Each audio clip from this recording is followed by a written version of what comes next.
kai shi baya kasta kai tunaninsa a kullum shi ya zarce kowa kuma baya tambaya.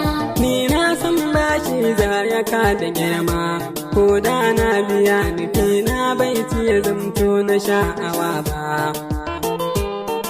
In ka so ka ga kima gami da kyalli akan fuskar mutum ka kalle shi a nesa kusan shi karkara ba.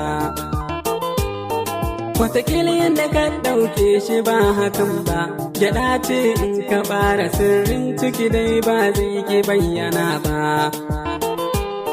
Shi sirri ba zai turi barbada ba, mai ɗaukar na wani yayyada ko sarki ya zama gona baya martaba.